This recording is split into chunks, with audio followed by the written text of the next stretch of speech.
ایک تو انسان جب وہ دور ہو جاتا ہے چھوٹے چھوٹے گناہ کر کے تو غفلت آتی ہے۔ دوسرا قرآن پاک نے ایک اور مقام پر اس کا ذکر فرمایا ہے، وہ اس طرح فرمایا ہے کہ جو انسان کی پیاری چیزیں ہیں نا بعض اوقات جن سے وہ لگاؤ پیدا کر لیتا ہے، جن سے محبت اس کی بڑھ جاتی ہے، وہ چیزیں بھی غفلت پیدا کرتی ہیں۔ ان میں دو چیزوں کا تو قرآن پاک نے نام لے کے ذکر کیا ہے۔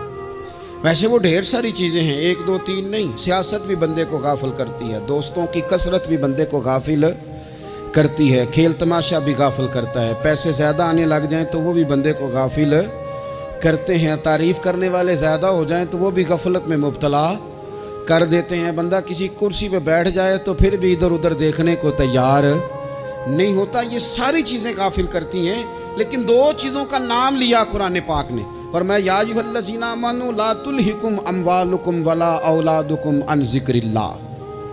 فرمایا اے ایمان والو، کہیں ایسا نہ ہو کہ تمہاری اولاد اور تمہارا مال تمہیں اللہ کی یاد سے غافل کر دے۔ مال اور اولاد، بیوی کو، اولاد کو ایک مقام پہ قرآن پاک نے دشمن بھی کہا ہے۔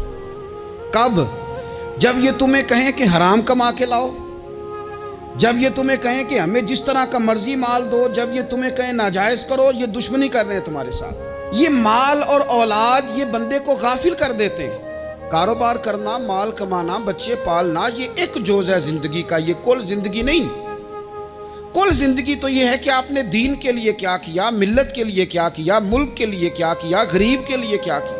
کبھی کسی بندے نے جھونپڑیوں والوں سے پوچھا ہے کہ بارشوں میں تمہارا کیا حال ہوتا ہے؟ وہ کچی آبادیاں جہاں سے گزر کے ہم اپنے بچوں کو دکھاتے ہیں کہ یہ دیکھو یہ پرانے مکان سارے اسی طرح کے ہوتے تھے، کبھی ان لوگوں سے آپ نے پوچھا ہے جو ساری رات چھتوں کے نیچے بالٹیاں رکھ کے وقت گزارتے ہیں کہ چھت ٹپکتی ہے؟ ان سے پوچھا ہے کہ رات بچے سو پائے تھے کہ نہیں؟ اچھا جی بارش ہو رہی ہے تو پھر ہم نے کیا کرنا تھا؟ ہم نے گھر والوں کو پکوڑوں کا آرڈر دینا تھا، وہ وقت پہ دیا۔ یہ کب ہوتا ہے؟ جب قومیں غافل ہو جاتی ہیں مال میں، مزوں میں، اپنی ذاتی زندگی کے پیچ و تاب میں، پھر وہ اتر کر دائیں بائیں دیکھنا پسند نہیں کرتی۔ اللہ فرماتے ہیں مال اور اولاد کہیں تمہیں اللہ سے غافل نہ کر دے، کہیں ایسا نہ کر بیٹھنا کہ تم اس میں الجھ جاؤ پوری طرح اور تمہیں صرف اور صرف اپنے بچے یاد رہ جائیں۔ تجارت کرنی چاہیے، لیکن ہم تجارت نہیں کرتے، بانی تاجر جاتے ہیں، ہر چیز کو تجارت کی نظر سے دیکھتے ہیں۔ ڈاکٹر آپ بنیں لیکن زندگی ساری ہی آپ ڈاکٹر بن کے نہ گزاریں، آپ کے کچھ اور تعلقات بھی ہیں، کچھ اور رشتے بھی، ان پر بھی تھوڑا غور کر لیں۔